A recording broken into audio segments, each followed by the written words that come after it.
Mental Models Mastery. Upgrade Your Thinking Instantly. Written by Ronnie Rowland. Published by Growth Literacy Lounge. Your brain is not a blank slate. It's a pattern recognition machine running invisible software. And like any machine, it's only as good as the code it runs. Every day, you're making decisions. Some big. Most small. But all are filtered through the same internal machinery, mental models. These models shape how you judge opportunities, solve problems, and interpret the chaos around you. Yet most people don't even know they exist. Here's the truth: you are already using mental models. The only question is, are they working for you or against you? This book is about conscious upgrades. Like switching from dial-up to fiber optic. From guesswork to clarity. From mental clutter to precise thinking. Not by memorizing 100 theories, but by mastering a powerful few, those with outsized impact. These models aren't abstract philosophy. They're decision accelerators. Stress reducers. Focus multipliers. When applied with intent, they can shrink decades of trial and error into moments of insight. As Charlie Munger, billionaire thinker and Warren Buffett's right hand, once said, "You must know the big ideas and the big disciplines and use them routinely, all of them, not just a few." Most people are trained in one model, economics, for example, and try to solve all problems in one way. That's a mistake. This book avoids that mistake. You'll learn mental models that span disciplines, psychology, economics, physics, and strategy, and how to use them to make better decisions instantly. The goal is simple: upgrade the way you think, not someday, but now. Let's start by understanding what mental models are, and why mastering a few can change everything. Chapter 1: Your Brain's Operating System, Why Mental Models Matter. Imagine walking through a forest with a cracked compass. Every turn feels like a guess. Every path uncertain. That's how most people navigate life, using broken or outdated tools for thinking. Mental models are your internal compass. They're the frameworks your brain uses to interpret reality, make decisions, and solve problems. You don't see them, but they shape everything you see. They're not just academic theories. They're how you process the world, whether you're choosing a career, launching a product, managing relationships, or deciding what to eat for dinner. They're the operating system beneath your daily actions. Think of a pilot flying through fog. Without instruments, altitude indicators, and horizon lines, they'd crash. Mental models are your cognitive instruments. They reveal hidden variables, challenge assumptions, and prevent intellectual nosedives. Without them, you're not thinking, you're reacting. Most people don't suffer from a lack of intelligence. They suffer from poor thinking tools. Give a master builder a crooked ruler, and the result will still be flawed. It's not about raw horsepower, it's about calibration. Upgrade the tools, and everything changes. Mental models aren't just intellectual, they're practical. Take the 80-20 principle. It's not a theory to admire. It's a tool to wield. Learn it, apply it, and your to-do list shrinks while your results multiply. Apply first principles thinking, and you stop accepting rules at face value. Use inversion, and you avoid costly errors before they happen. These models are cheat codes for life, hiding in plain sight.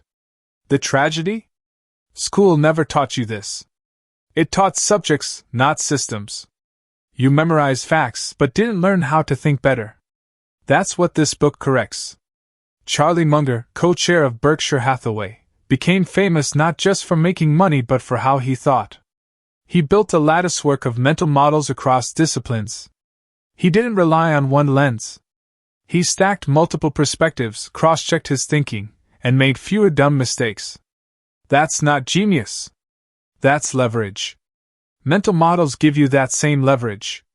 They help you zoom out, then zoom in. They replace overwhelm with clarity. They act as mental filters, separating signal from noise. In a world drowning in information, your edge isn't in knowing more, it's in thinking better. Let's be clear. Mastery isn't about learning 100 models. It's about absorbing a few powerful ones so deeply that they become reflexive. Like driving a stick shift, they feel clunky at first.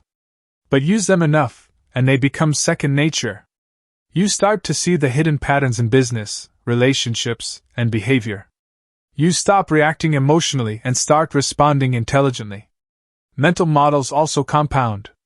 The more you use them, the sharper your intuition becomes. You'll feel more confident, not because you have all the answers, but because you trust your thinking process. You'll hesitate less, execute faster, and regret less.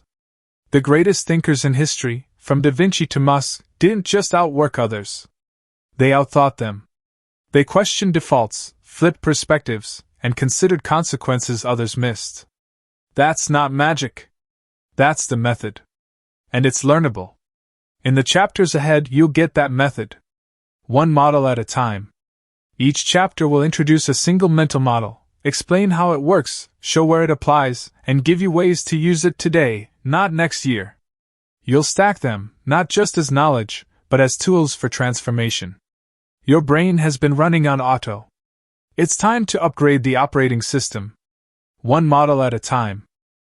Chapter 2, The 80-20 Principle. Do less, achieve more. In 1896, Italian economist Vilfredo Pareto noticed something strange. 80% of Italy's land was owned by 20% of the population. Intrigued, he investigated further and found the same ratio popping up in other areas: garden peas, business profits, even social influence. Thus, the 80-20 principle was born. But this isn't just a quirky statistic. It's a mental model that can radically reshape how you spend your time, energy, and attention. The 80-20 principle, also known as the Pareto principle, says that 80% of results come from 20% of efforts. It's not always a perfect ratio, but the pattern is universal. A small fraction of inputs drives the majority of outcomes. A few customers generate most of a company's revenue. A few habits create most of your progress. A few problems cause most of your stress. This model is powerful because it forces a brutal clarity. Not all tasks are equal. Most of what you do doesn't really matter. The impact lies in the vital few, not the trivial many. When you start applying this lens, your priorities shift. You stop trying to do everything, and start focusing only on what truly moves the needle. Picture your to-do list. 10 tasks stare back at you. The instinct is to power through them all, fueled by caffeine and obligation. But the 80-20 thinker asks, which two will create the biggest results? The rest? Either automate, delegate, or delete. Productivity isn't about doing more, it's about doing less of the wrong things. In business, this model is gold. Entrepreneurs often waste time tweaking logos or writing long emails while neglecting the handful of actions that drive growth: building product, closing sales, understanding customers. The 80-20 principle helps cut through the noise. It demands focus on high-leverage actions. In your personal life, the principle applies just as sharply. Which 20% of relationships bring 80% of your joy, or drama? Which habits create the biggest health improvements? Which beliefs fuel most of your anxiety? When you find the lever, you don't need to push the whole wall. Just pull the right switch. But here's where most people go wrong. They treat the 80-20 as a one-time filter. It's not. It's a practice. The ratio exists within itself. Inside the top 20% of tasks lies another 20% that yields even greater results. This is called 80-20 squared, or the 60-4/4 rule. That means 4% of your actions may drive over half your results. Ruthless prioritization isn't optional. It's essential. Start small. Today, list your tasks. Ask, what's the 20% that will get me 80% of what I want? Cut or reschedule the rest. You'll feel uncomfortable. Guilt will whisper that you're neglecting something. Ignore it. You're choosing intentional impact over busy work. The payoff? Time freedom. Emotional clarity. Strategic progress. While others drown in to-do lists, you'll sail with direction. You'll start measuring success by outcomes, not effort. The result isn't laziness, it's leverage. Richard Koch, author of the 80-20 principle, said it best. The key to success is not effort, or even talent, but identifying the few things that really matter, and concentrating on those. This model doesn't just make you more efficient. It changes how you see the world. You start scanning for leverage everywhere. You become allergic to waste. You act like an investor with limited capital, allocating time and energy only to the highest yield opportunities. Apply the 80-20 principle once, and you get a productivity bump. Live by it, and you gain control. Over your schedule. Over your priorities. Over your life. Next, we break the mold entirely. First principles thinking: how to rebuild your reality from the ground up. Chapter 3: First principles thinking: break the mold, build the truth. When most people try to solve a problem, they start with what already exists. They tweak. They copy. They add on. But innovators don't think that way. They don't ask, "What's the best version of what's already out there?" They ask, "What are the fundamental truths?" Then they rebuild from scratch. That's first principles thinking. This model comes from physics. A first principle is a basic, undeniable truth, something that can't be broken down any further. Instead of reasoning by analogy, doing what others do, you deconstruct problems to their core elements, and reconstruct from the ground up. The result is original thinking, not inherited assumptions. Elon Musk used this model to disrupt space travel. When told rockets were too expensive, he didn't accept it. He broke the problem down. What's a rocket made of? Metal, electronics, fuel. He priced the raw materials and found they were only a fraction of the cost. The rest was markup and inefficiency. So he built rockets from scratch, slashing the price. That's not magic, it's first principles thinking in action. Most people live by convention. They follow scripts written by others: how to work, love, spend, think. But many of those scripts are outdated or never made sense to begin with. First principles thinking gives you permission to question them. To stop layering your life on inherited logic. To ask, is this true? Or just tradition? It works at every level. Want to lose weight? Don't start with diet fads. Ask, what does the body fundamentally need to burn fat? Want to start a business? Don't mimic competitors. Ask, what value do people truly want, and how can I deliver it better? Want to improve your relationship? Ask, what builds trust at its most basic level? This mental model is uncomfortable. It forces you to sit with questions longer. It demands that you think deeply instead of defaulting to the familiar. But that's where breakthroughs live, not in tweaking, but in rethinking. The world rewards originality, not imitation. The process is simple, but not easy. Step 1. Identify assumptions. What are you taking for granted? Step 2. Break the problem down into parts that are absolutely true. Step 3. Rebuild your solution from those raw truths, not from the recycled opinions around you. Most people avoid this process because it feels slow. But skipping it leads to flawed decisions built on shaky logic. Like building a house on sand, anything you create without solid first principles eventually collapses. Taking the time to dig deep is what makes the structure last. Companies that innovate use this model constantly. Netflix didn't just improve Blockbuster's model, it asked, why do people really watch movies at home? Uber didn't just make taxis more convenient, it asked, what's the fastest way to get a ride from point A to point B? They didn't accept the defaults. They dismantled them. In your life, first principles thinking is the tool that helps you escape inherited limits. You stop asking, what's possible based on what's been done? And start asking, what's possible based on what's true? That one shift removes ceilings. It opens new doors. Socrates said, the unexamined life is not worth living. First principles thinking is how you examine your assumptions, test your logic, and create your own framework for success. It's a rebellion against lazy thought and blind acceptance. When you apply this model, your answers may be different from everyone else's. That's the point. You're not rearranging ideas, you're reinventing them. And in doing so, you become harder to manipulate, quicker to adapt, and far more creative. Next, you'll learn to flip the question entirely. Inversion, the mental model that starts where most people stop. Chapter 4: Inversion, bulletproof your thinking. Most people approach problems by asking, "How do I succeed?" Inversion flips the script. It asks, "How do I fail?" Then it works backward to avoid those outcomes. This mental model doesn't add solutions, it subtracts stupidity. And in many cases, that's even more powerful. Inversion is used by great thinkers because it guards against blind spots.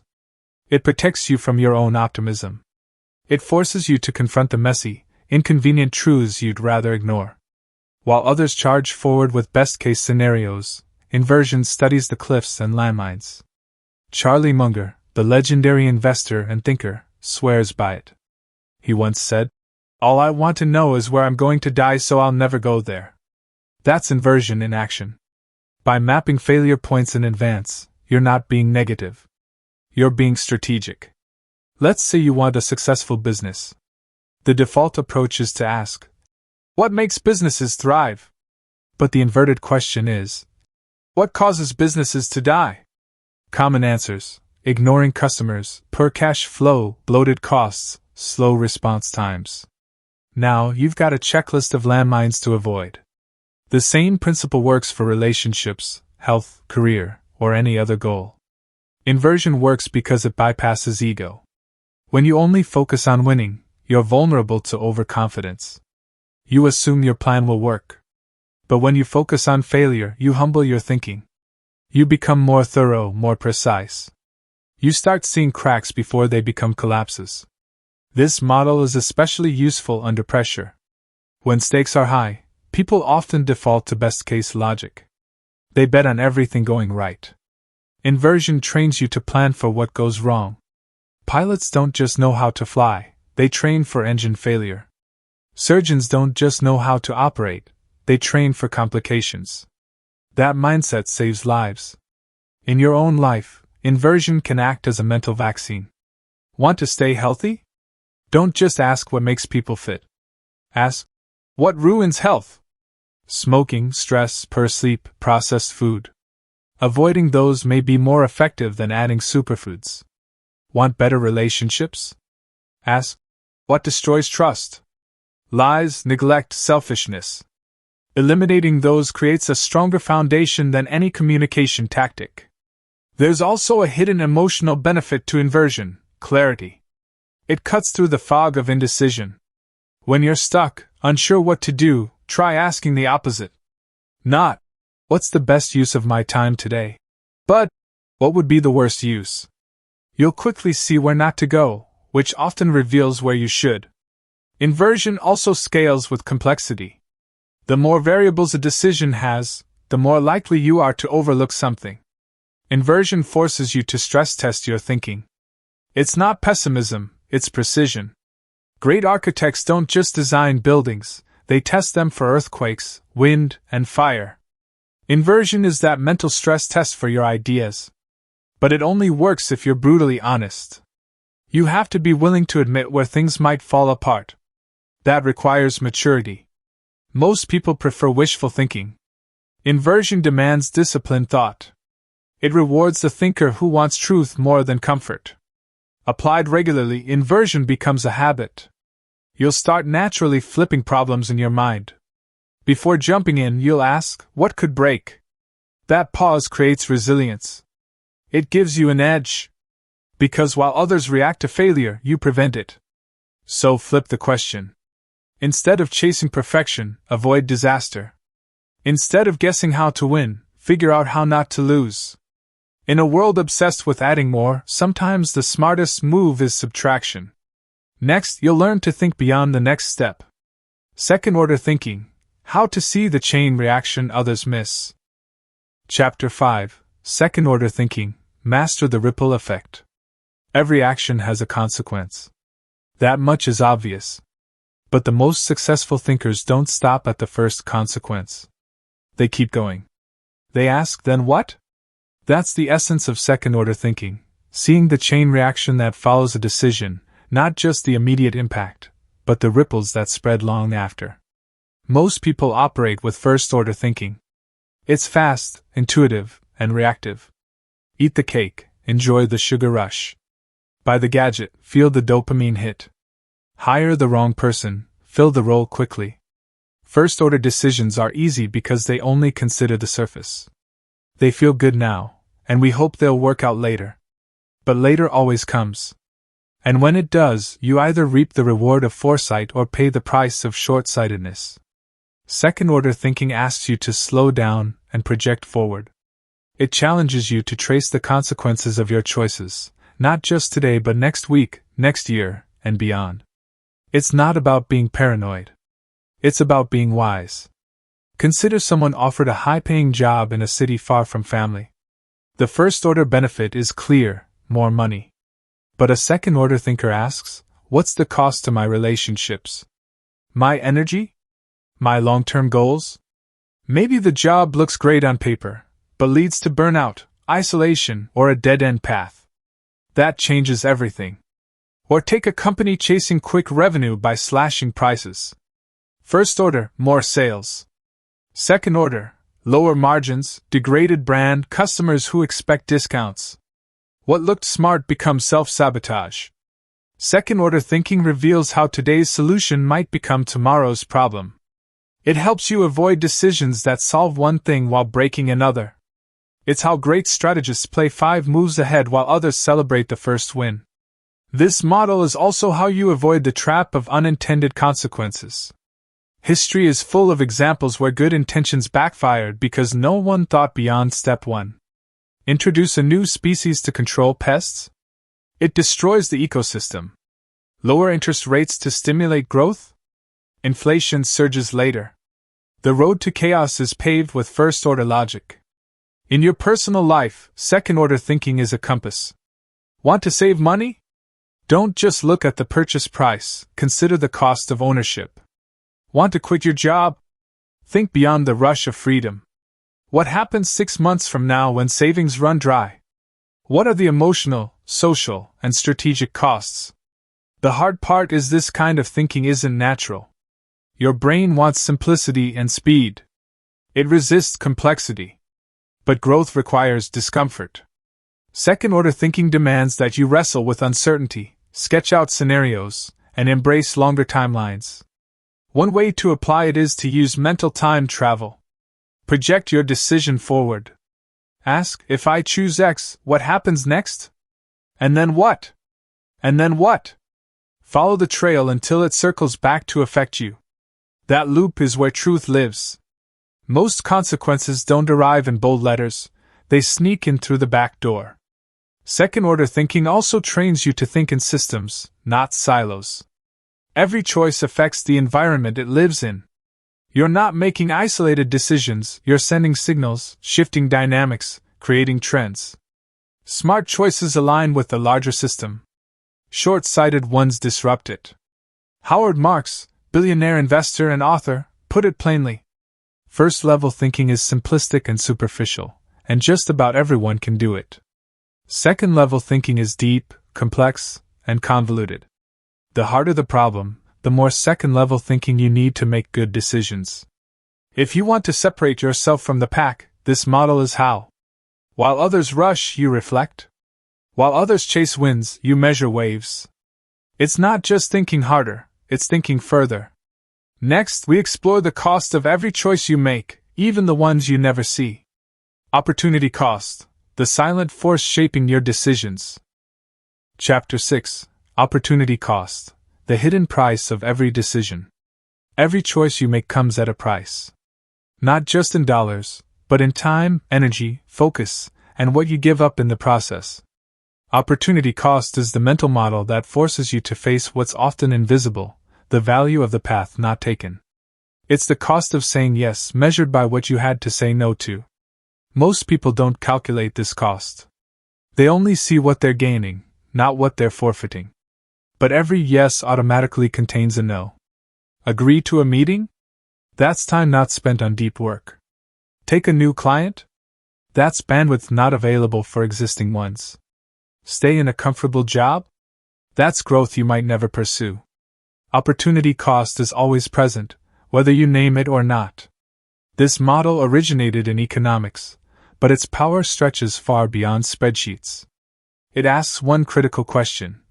What is the best alternative use of my resources, and what am I sacrificing by not choosing it? The smarter your choices, the greater the return. The less you ignore opportunity cost, the more leverage you gain. Imagine standing at a buffet. Everything looks tempting. But you only have one plate. If you pile it high with everything, you get quantity, not satisfaction. But if you choose the best dishes, you walk away full and happy. Life works the same way. You can't do it all. Opportunity cost helps you choose better, not more. This model also clarifies regret. Regret often comes not from what we did, but from what we didn't do. The opportunity missed. The bold move avoided. The time wasted on low-value activities. When you start seeing life through the lens of opportunity cost, you make more intentional decisions. You stop sleepwalking through choices. The hidden cost is time. Money lost can often be recovered. Time can't. Every minute spent on something mediocre is a minute stolen from something meaningful. When you view time as your most valuable currency, opportunity cost becomes a ruthless filter. Is this conversation worth the hour? Is this project worth 6 months? Is this distraction worth missing the moment? Opportunity cost also reveals the danger of default choices. Most people make decisions based on convenience, comfort, or habit. But what feels easy often comes at the highest hidden cost, opportunity. The chance to grow, create, connect, or change disappears while you stay stuck in what's familiar. Applying this model requires clarity. You have to know what matters most to you. If you haven't defined what a good use of your time, money, or energy looks like, you'll keep spending it poorly. The clearer your priorities, the sharper your decisions. Opportunity cost isn't just about trade-offs, it's about alignment. This model is especially powerful when making big decisions. Should you go back to school? Move cities? Start a business? Don't just consider the pros and cons. Ask, if I don't do this, what could I be missing out on long term? Sometimes the cost of inaction is greater than the cost of risk. Warren Buffett uses this principle when deciding where to invest. He doesn't just ask, will this investment make money? He asks, will this make more money than anything else I could do with this capital? That question applies to your life as much as your wallet. In the end, opportunity cost is about intentionality. Life gives you a limited number of hours, dollars, and decisions. How you spend them defines your trajectory. Every yes shapes your future, and every no carries its own weight. Next, we learn to think in terms of self-awareness. Circle of competence. How knowing your limits becomes your greatest strength. Chapter 7. Circle of competence. Know where you win. In a world obsessed with doing everything, the circle of competence reminds you to focus on doing what you do best. It's a simple mental model with powerful consequences. Know what you know, admit what you don't, and operate within your zone of true expertise. When you do, your results improve, your confidence rises, and your risks shrink.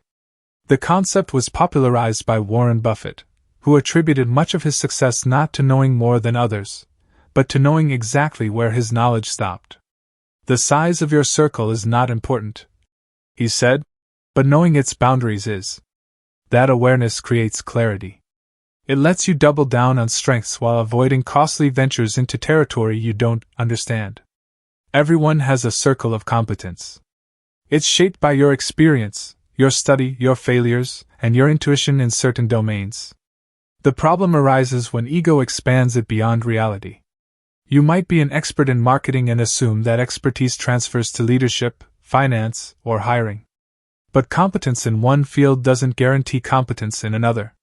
That confusion leads to avoidable mistakes. This model requires brutal honesty.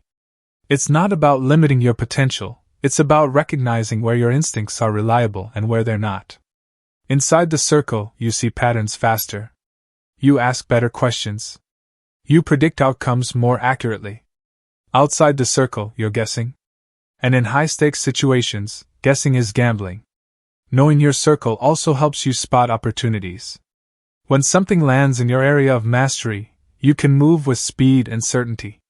When it's outside, you either avoid it or bring in someone who is competent. That's not weakness, it's strategy. You don't have to know everything. You just need to know what you don't know, and who does.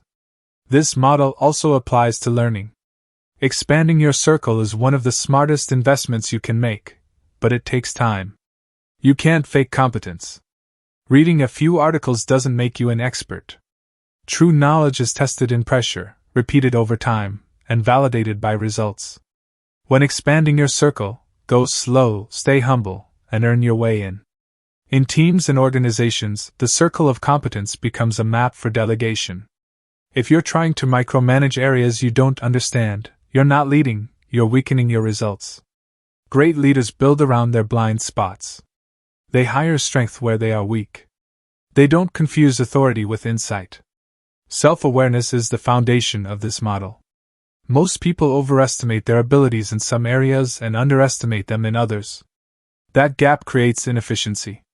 The honest person, however, accepts their limitations and uses them as a guide. They stay in their lane, not out of fear, but out of wisdom. When you know your circle, you stop wasting time proving yourself in arenas that don't reward you. You protect your focus. You avoid unnecessary battles. You stop comparing yourself to people who are playing a different game entirely. That creates a quieter, sharper form of confidence, rooted in reality, not performance. The circle of competence isn't static. You can grow it. But growth starts with clarity. Identify your current strengths. Ask where you consistently. Chapter 8. The map is not the territory, reality over assumptions. Imagine looking at a GPS and assuming the map on your screen is the actual road beneath your tires. You wouldn't do that. Yet people make this mistake mentally every day. They confuse their beliefs, models, or labels with reality itself. The map is not the territory is the mental model that breaks this illusion. It reminds you that your understanding of the world is only a representation, not the real thing. This model was introduced by Alfred Korzybski, a Polish-American scholar who studied human perception. His insight was simple but profound. Any model you use, whether it's a worldview, a diagnosis, a personality type, or a social theory, is just a simplification. It helps you navigate, but it is not the terrain itself. Believing otherwise creates blind spots, faulty assumptions, and poor decisions. Maps are useful because they strip away complexity. But they also leave things out. No map can capture every tree, rock, or elevation. Similarly, your mental models are necessarily incomplete. They filter what you notice and shape how you interpret events. That's helpful, but dangerous when you mistake the filter for the facts. Think of someone who believes, "I'm just not creative." That belief acts like a map that blocks every road leading to creative action. They don't try. They don't explore. They confirm their own limitation. The problem isn't reality, it's the mental map. This model matters because most of our thinking is done through mental shortcuts. We categorize, label, and assume. It's efficient, but not always accurate. We rely on stereotypes, ideologies, and even scientific models, all of which are helpful until we forget their approximations. Science updates its maps. You should too. The danger of mistaking the map for the territory shows up everywhere. In business, executives follow outdated strategies because that's how we've always done it. In medicine, a diagnosis can become a label that limits treatment options. In relationships, past experiences become filters that color current interactions. We think we're reacting to reality, but we're really reacting to our version of it. To use this model well, you must stay flexible. You have to be willing to update your map when new information appears. Rigidity leads to error. Great thinkers are not those with the perfect model, they're the ones who know when to revise it. This model also fosters humility. When you recognize your understanding is incomplete, you become more open-minded. You listen better. You ask more questions. You resist the urge to argue from certainty. That openness creates better relationships, smarter decisions, and fewer regrets. There's a practical application too. When making decisions, ask yourself, am I seeing what's really there, or just what I expect to see? That question creates space. Space to verify assumptions. Space to challenge defaults.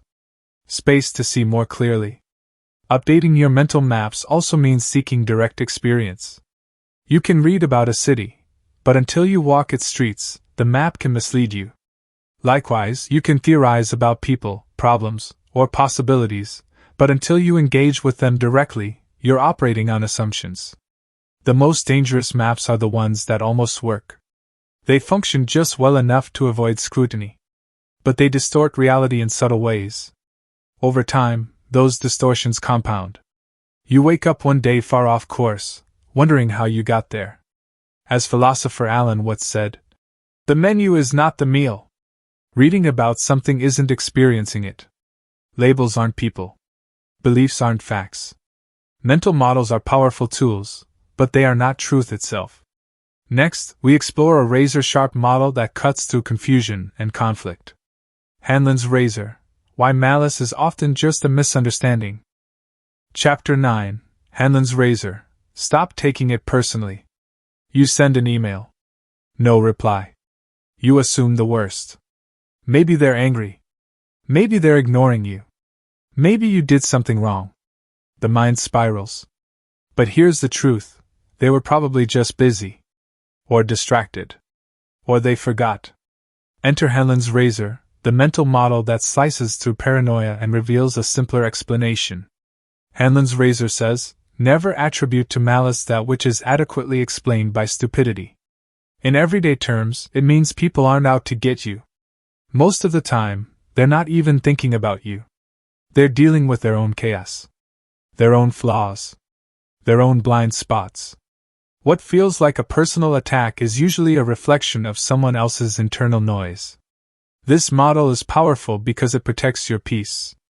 It stops you from assigning evil intent to neutral actions.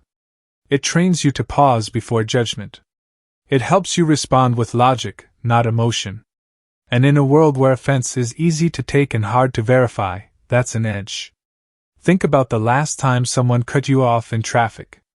Your first thought might have been, what a jerk. But what if they were racing to the hospital? What if they just lost their job? Hanlon's razor doesn't excuse bad behavior, it reframes it. It asks, is this malice, or just messiness? Humans are error-prone. We forget things. We miscues. We miscommunicate. We act from stress, fear, habit, or hunger. Most of our mistakes come not from evil intent but from limited perspective. This model reminds you that most people are doing the best they can with the tools they have, and those tools often include flawed thinking and poor awareness. In leadership, applying Hanlon's razor changes how you manage people.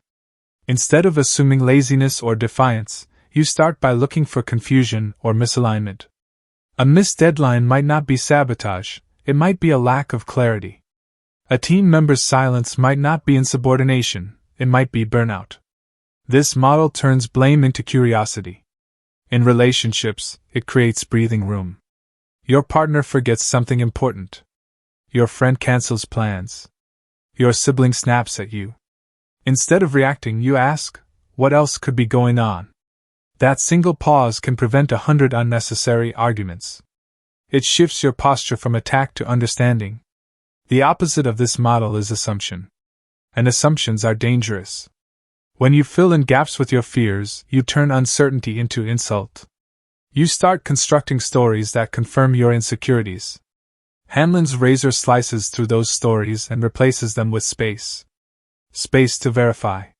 Space to empathize. Space to respond wisely. It's also a humility check. You're not always the victim. Sometimes you're the one making mistakes that look like malice to others. Your silence may read as contempt. Your distraction as disapproval. Your honesty as cruelty. When you extend Hanlon's razor to others, you make it easier for them to extend it to you. Of course, this model isn't a blanket excuse. Sometimes people do act with bad intent. But those cases are rare and obvious over time. Jumping to conclusions before you have evidence leads to fractured trust and constant friction. Hanlon's razor helps you reserve judgment until the facts are clear. Use it like a filter. When something feels off, ask, could this be a misunderstanding instead of malice? That question won't solve every problem, but it will prevent many from ever starting. It will also help you conserve emotional energy for the moments that truly matter. Next, we explore a model that reveals the hidden strength of longevity. The Lindy Effect: Why the Future Belongs to What Has Lasted. Chapter 10: The Lindy Effect: Spot What Stands the Test of Time. In a world obsessed with what's new, the Lindy Effect reminds you to pay attention to what's old. This mental model says that the longer something has lasted, the longer it's likely to continue lasting. It's a counterintuitive idea in an age driven by speed and innovation. But history reveals a simple truth: durability is a sign of strength. The Lindy Effect originated in the world of show business. Comedians noticed that the longer a performer stayed popular, the more likely they were to remain relevant. Over time, this idea expanded beyond entertainment. It now applies to technology, books, ideas, institutions, even habits. If something has endured decades or centuries, it's not a fluke. It's a signal. This model helps you separate signal from noise. The latest productivity app may be gone in 6 months. But journaling has helped thinkers for centuries. A trendy diet might fade by next year. But eating whole, unprocessed food? That advice has stood for generations. The Lindy Effect helps you avoid chasing fads and start investing in what's proven. It works because time is the ultimate stress test. What's fragile breaks. What's flawed fades. But what's truly useful gets passed down, used again, and survives disruption. That doesn't mean new is always bad. It means new needs to be tested. Age is evidence. Longevity is proof. When choosing what to learn, build, or believe, the Lindy Effect offers a simple filter. Has this stood the test of time? If not, be cautious. If yes, lean in. Stoic philosophy. Compound interest. Classical literature. Handwritten notes. Walking. Sleep. These aren't old because we haven't found better, they're old because they are better. This model applies to decision-making too. When facing options, consider which ones align with time-tested principles. Fast money schemes rarely last. But steady saving? That endures. Flashes of popularity may catch attention. But character, discipline, and reputation, they compound. And what compounds creates legacy. It's also a reminder to build things meant to last. In a disposable culture, it's tempting to chase short-term wins. But the Lindy Effect encourages you to design your work, your relationships, and your values around permanence. Build trust that lasts years. Create systems that outlive trends. Read books that will still be relevant in 20 years. This model also guards against novelty bias. Humans are drawn to what's shiny and new. We assume progress always means improvement. But sometimes, the new solution isn't better, it's just louder. Not all innovation is progress. Not all tradition is regression. The Lindy Effect helps you balance both. It also provides stability in chaotic times. When everything feels uncertain, look to what survived past storms. Practices, ideas, and truths that have endured give you a foundation. They anchor you when trends pull in every direction. In crisis, ancient wisdom often outperforms modern theory. Nassim Taleb, who popularized the Lindy Effect in modern thinking, wrote, "If a book has been in print for 40 years, I can expect it to be in print for another 40. But if it has been in print for 1 year, I can't." That's not cynicism, it's mathematics. Time reveals truth. You don't need to reject the new, but you should weigh it against the old. Ask what has been filtered by experience, battle-tested by generations, and still holds value. That's the gold. That's the signal in the noise. Next, we bring it all together. Not with more theory, but with a system. Mental mastery: how to build your own decision engine, powered by the models you've now learned. Chapter 11: Mental Mastery. Build your personal decision system. Mental models aren't just ideas. They're tools. Filters. Lenses. But their real power isn't in isolation, it's in combination. Mastery comes when you stop viewing them as separate tricks and start building them into a system. A mental operating system that guides your decisions, shapes your habits, and becomes second nature. At this point, you've seen the impact of individual models. The 80-20 principle helps you focus. First principles thinking rebuilds clarity. Inversion protects against error. Second order thinking sees the ripple effects. Opportunity cost guards your time. The circle of competence centers your strengths. The map is not the territory checks your assumptions. Hanlon's razor lowers unnecessary conflict. The Lindy effect highlights timeless truths. Each model upgrades one part of your thinking. But the true leverage lies in stacking them. A system of models is like a personal board of advisors. Each one brings a different perspective. Before you make a big decision, you ask, what's the 20% that matters most? Am I assuming too much? What are the second-order consequences? What's the opportunity cost? Does this lie inside my circle of competence? That layered thinking slows you down, but only long enough to speed you up where it counts. Mental mastery is not about becoming rigid. It's about becoming equipped. You don't follow every model in every situation. You use the right tool at the right time. A hammer doesn't solve every problem, but when you need one, nothing else will do. To build your system, start with awareness. When you face a challenge, pause. Ask which model fits. If none do, examine the situation through 2 or 3 lenses. You'll often find answers hiding where you never thought to look. Over time, this process becomes intuitive. You won't just think better, you'll be a better thinker. The second step is reflection. After each important decision, look back. What model did you use? What did you ignore? What did you miss? That self-audit turns mistakes into feedback. It sharpens your pattern recognition. You stop repeating errors and start spotting them earlier. Third, keep your system visible. Some people write their models on a note card. Others build a decision journal. The format doesn't matter. What matters is making your thinking process conscious. Most people make decisions emotionally, then rationalize them after. Your goal is to reverse that, by leading with structured thought and letting emotion follow wisdom. Mental mastery also means knowing your defaults. Some people overvalue the present and ignore second-order effects. Others obsess over details but miss the big picture. Your model system helps correct those biases. It keeps your thinking balanced. When you tend to rush, the models slow you down. When you tend to hesitate, the models give you clarity. You won't always get it right. But with a system, you'll get it righter more often. You'll waste less energy. Regret fewer choices. See around more corners. That doesn't just make you more productive, it makes you more peaceful. You'll trust your own process. Mental mastery isn't about knowing everything. It's about thinking in a way that protects you from your own blind spots. That compounds over time. Each decision improves the next. Each insight sharpens the next. You don't just change how you think, you change who you become. These models are not the end.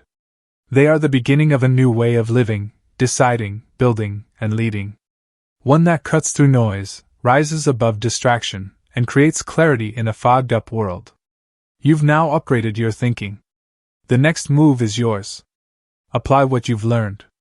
Use it once. Then again. And again. Until one day, you're not reaching for mental models. You are one. Take care and be well.